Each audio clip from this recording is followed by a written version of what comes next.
నమస్కారం అండి. ఈరోజు అమ్మ ఆసరా వృద్ధాశ్రమంలో అన్నగాం చేమన్ గాను శ్రీ కె చంద్రశేఖర్ గారు వారి కుటుంబ సభ్యులు అన్నదాతగా వివరిస్తున్న ధన్యవాదాలండి. మీరు మీ కుటుంబ సభ్యులు నిండు నూరేళ్ళు ఆయురారోగ్యాలతో అష్టేశ్వరులతో వద్దని కోరుకుంటూ అన్నదాత సుఖీభవ.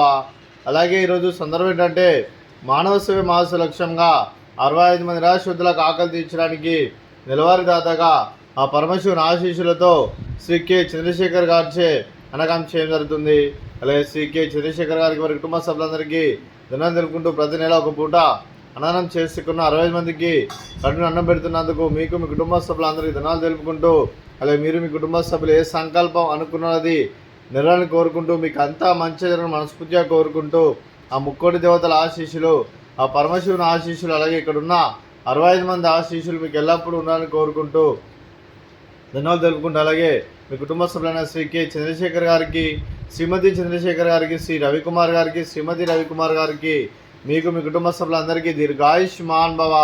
మీరు మీ కుటుంబ సభ్యులు నిండు నూరేళ్ళు ఆయురారోగ్యాలతో అష్టైశ్వర్యంతో వద్దని కోరుకుంటూ, అలాగే సంవత్సరం తలపెట్టిన అన్ని పనులు విజయం లభించి ఆధ్యాత్మికంగా వ్యక్తిగతంగా ఉన్నత శిఖరాలు అధించే శక్తి ఆ భగవంతుడికి ప్రసాదాలు కోరుకుంటూ, అలాగే మీకు ఎన్నెతరని ఆయుర ఆరోగ్యాలు అష్టైశ్వర్యాలు సుఖశాంతులను ప్రసంగం దేవుని పేరుతూ దీర్ఘాయుష్మాన్ భవ. అలాగే శ్రీమతి చంద్రశేఖర్ గారికి, శ్రీమతి రవికుమార్ గారికి దీర్ఘ సుమంగళి భవ. మీరు నిండు ముత్తైతనం చేసి ఎంతోమందికి ఆదర్శంగా నిలవని కోరుకుంటూ, ఆ దుర్గాదేవి ఆశీస్సులు లక్ష్మీదేవి దీవులు మీకు ఎల్లప్పుడూ ఉండాలని కోరుకుంటూ దీర్ఘ సుమంగళి భవ. అలాగే ఆశ్రమానికి పెద్ద దిక్కు వరిస్తున్న తండ్రి లాంటి పెంటే సార్కు మరియు సుల్మ గారికి పాదవందనం చేసి ఇక్కడ 365 రోజులు నిత్య ఆనందం జరిగే కాన్సెప్ట్తో ముందుకు వచ్చి తను చేస్తూ తన 100 మంది 1000 మందితో చేపిస్తున్న వెంకటేశ్వరకు మరియు శర్మ గారి వారి కుటుంబ సభ్యులందరూ ఎల్లప్పుడూ నిండు నూరేళ్ళు ఆయురారోగ్యాలతో అష్టైశ్వర్యంతో వద్దని కోరుకుంటూ, అలాగే వెంకటేశ్వరకు మరియు శర్మ గారికి ప్రత్యేక దినం తెలుపుకుంటూ పాదాభివందనం. అలా ఈరోజు శ్రీ కె చంద్రశేఖర్ గారు, మీరు మీ కుటుంబ సభ్యులు అన్నదానం చేస్తున్నారు, మేము అన్నదానం స్వీకరిస్తున్న దాత సుఖీభవ.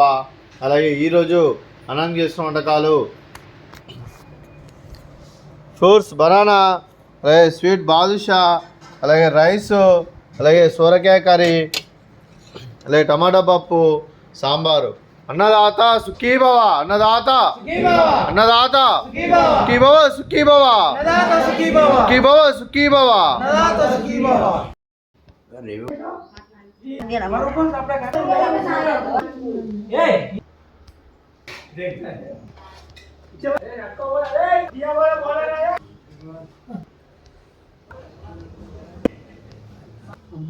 सामने